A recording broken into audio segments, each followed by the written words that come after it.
ತಂತ್ರಶಾಸ್ತ್ರವು ಮಾನವ ಜೀವನವನ್ನು ಕೇವಲ ದೇಹದ ಮಟ್ಟದಲ್ಲಿ ಮಾತ್ರವಲ್ಲ, ಶಕ್ತಿ, ಮನಸ್ಸು ಮತ್ತು ಆಧ್ಯಾತ್ಮಿಕ ತತ್ವಗಳ ಸಮಗ್ರ ಸಂಯೋಜನೆಯಾಗಿ ನೋಡುವ ಮಹತ್ವದ ವಿಜ್ಞಾನವಾಗಿದೆ. ಈ ದೃಷ್ಟಿಕೋನದಿಂದ ನೋಡಿದಾಗ ದಾಂಪತ್ಯ ಜೀವನವು ಇಬ್ಬರ ದೇಹಗಳ ಸಂಗಮಕ್ಕಿಂತಲೂ ಹೆಚ್ಚಿನ ಅರ್ಥ ಹೊಂದಿದ್ದು, ಅದು ಎರಡು ಆತ್ಮಗಳ, ಎರಡು ಮನಸ್ಸುಗಳ ಹಾಗೂ ಎರಡು ಶಕ್ತಿಗಳ ಪವಿತ್ರ ಸಂಯೋಗವಾಗಿದೆ. ಪ್ರತಿಯೊಬ್ಬ ವ್ಯಕ್ತಿಯ ರಾಶಿ, ಗ್ರಹ ಸ್ಥಿತಿ ಮತ್ತು ಆಂತರಿಕ ಶಕ್ತಿ ಸ್ವಭಾವವು ಅವರ ವೈವಾಹಿಕ ಜೀವನದ ಗುಣಮಟ್ಟದ ಮೇಲೆ ಪ್ರಭಾವ ಬೀರುತ್ತದೆ ಎಂಬುದು ತಂತ್ರಶಾಸ್ತ್ರದ ಪ್ರಮುಖ ನಂಬಿಕೆಯಾಗಿದೆ. ಈ ಹಿನ್ನೆಲೆಯಲ್ಲಿ ಮೇಷರಾಶಿಯವರ ದಾಂಪತ್ಯ ಜೀವನವನ್ನು ವಿಶ್ಲೇಷಿಸಿದರೆ ಅದರಲ್ಲಿ ಅಪಾರ ಶಕ್ತಿ, ಉತ್ಸಾಹ ಮತ್ತು ತೀವ್ರತೆ ಇರುವುದನ್ನು ಕಾಣಬಹುದು. ಮೇಷರಾಶಿಯ ಅಧಿಪತಿ ಮಂಗಳನಾಗಿದ್ದು, ಮಂಗಳನು ಅಗ್ನಿ ತತ್ವವನ್ನು ಪ್ರತಿನಿಧಿಸುತ್ತಾನೆ. ಅಗ್ನಿಯ ಸ್ವಭಾವವು ಬೆಳಕು, ಶಕ್ತಿ ಮತ್ತು ಚೈತನ್ಯವನ್ನು ನೀಡುವುದರ ಜೊತೆಗೆ ನಿಯಂತ್ರಣ ತಪ್ಪಿದರೆ ದಹನ ಮತ್ತು ನಾಶಕ್ಕೂ ಕಾರಣವಾಗುತ್ತದೆ. ಇದೇ ರೀತಿ ಮೇಷರಾಶಿಯವರು ಸಹ ಸಹಜವಾಗಿ ಧೈರ್ಯಶಾಲಿಗಳು, ನಿರ್ಧಾರಾತ್ಮಕರು ಮತ್ತು ಉತ್ಸಾಹಭರಿತ ವ್ಯಕ್ತಿತ್ವವನ್ನು ಹೊಂದಿರುತ್ತಾರೆ. ಆದರೆ ಈ ಉತ್ಸಾಹ ಮತ್ತು ವೇಗವು ಕೆಲವೊಮ್ಮೆ ಆತುರ, ಹಠ ಮತ್ತು ಕೋಪದ ರೂಪದಲ್ಲಿ ಹೊರಹೊಮ್ಮಬಹುದು.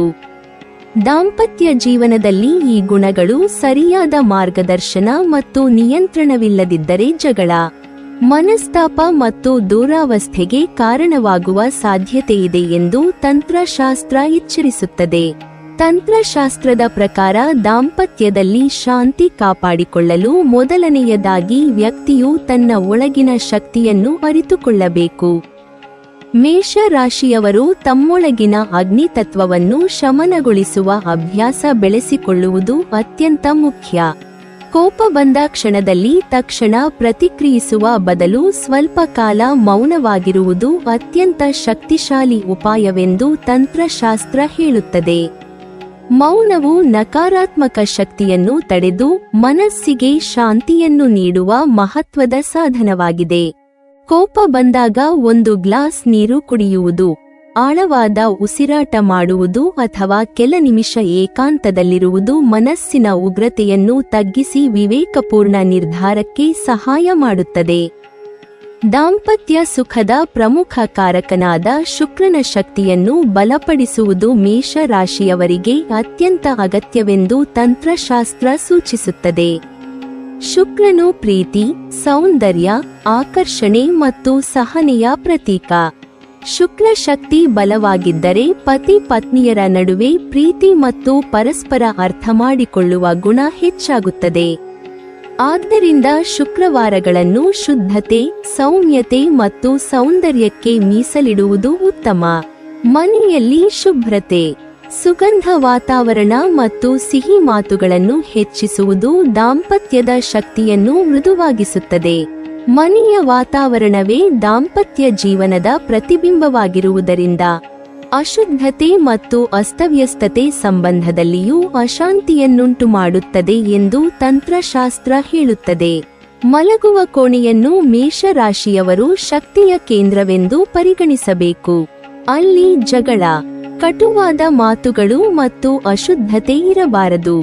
ಹಗುರ ಬಣ್ಣಗಳು, ಜೋಡಿಯಾಗಿ ಇರುವ ಸಂಕೇತಗಳು ಮತ್ತು ಶುಭ್ರ ವಾತಾವರಣ ದಾಂಪತ್ಯ ಶಕ್ತಿಯನ್ನು ಬಲಪಡಿಸುತ್ತದೆ. ಹಾಸಿಗೆಯ ಎದುರು ಕನ್ನಡಿ ಇದ್ದರೆ ಅದು ಶಕ್ತಿಯನ್ನು ದ್ವಿಗುಣಗೊಳಿಸಿ ಜಗಳವನ್ನು ಹೆಚ್ಚಿಸುತ್ತದೆ ಎಂಬ ನಂಬಿಕೆ ಇರುವುದರಿಂದ ಅದನ್ನು ತಪ್ಪಿಸುವುದು ಒಳಿತು.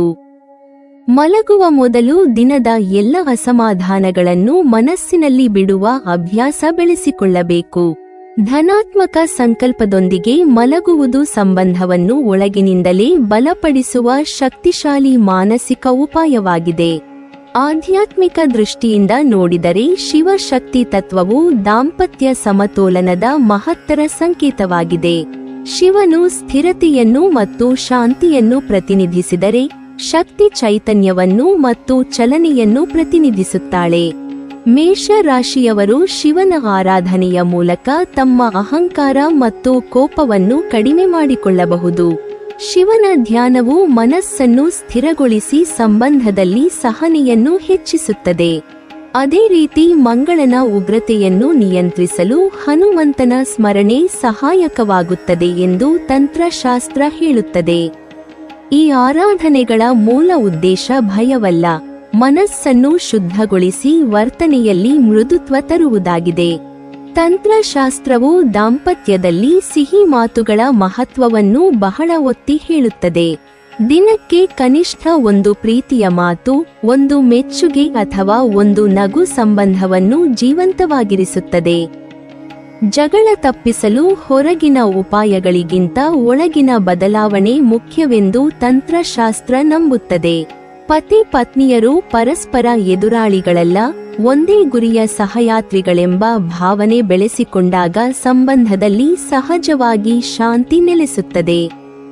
ತಂತ್ರಶಾಸ್ತ್ರದ ಪ್ರಕಾರ ಮೇಷ ರಾಶಿಯವರು ದಾಂಪತ್ಯದಲ್ಲಿ ಜಗಳ ತಪ್ಪಿಸಬೇಕೆಂದರೆ ತಮ್ಮ ಉಗ್ರ ಶಕ್ತಿಯನ್ನು ಅರಿತು ಅದನ್ನು ಪ್ರೀತಿ, ಸಹನೆ ಮತ್ತು ಆಧ್ಯಾತ್ಮಿಕ ಶಿಸ್ತಿನ ಮೂಲಕ ಸಮತೋಲನಗೊಳಿಸಬೇಕು. ಮನೆ, ಮನಸ್ಸು ಮತ್ತು ಸಂಬಂಧ ಈ ಮೂರನ್ನು ಶುದ್ಧವಾಗಿ ಇಟ್ಟುಕೊಂಡರೆ ದಾಂಪತ್ಯ ಜೀವನದಲ್ಲಿ ಶಾಂತಿ, ನೆಮ್ಮದಿ ಮತ್ತು ಸಂತೋಷ ಸ್ವಾಭಾವಿಕವಾಗಿ ನೆಲೆಸುತ್ತದೆ. ಇದೇ ತಂತ್ರಶಾಸ್ತ್ರವು ಮೇಷ ರಾಶಿಯವರಿಗೆ ನೀಡುವ ಮಹತ್ವದ ಸಂದೇಶವಾಗಿದೆ. ನೀವಿನ್ನೂ ನಮ್ಮ ಚಾನೆಲ್ ಅನ್ನು ಸಬ್ಸ್ಕ್ರೈಬ್ ಮಾಡಿಲ್ವಾ? ಹಾಗಾದರೆ ಈ ಕೂಡಲೇ ನಮ್ಮ ಇಂದ್ರಜಾಲ ಚಾನೆಲ್ ಅನ್ನು ಸಬ್ಸ್ಕ್ರೈಬ್ ಮಾಡಿ ಮತ್ತು ಪಕ್ಕದಲ್ಲಿರುವ ಬೆಲ್ ಐಕಾನ್ ಅನ್ನು ಕ್ಲಿಕ್ ಮಾಡಿದರೆ ನಮ್ಮ ಹೊಸ ವಿಡಿಯೋಗಳನ್ನು ನೀವು ನೋಡಬಹುದು.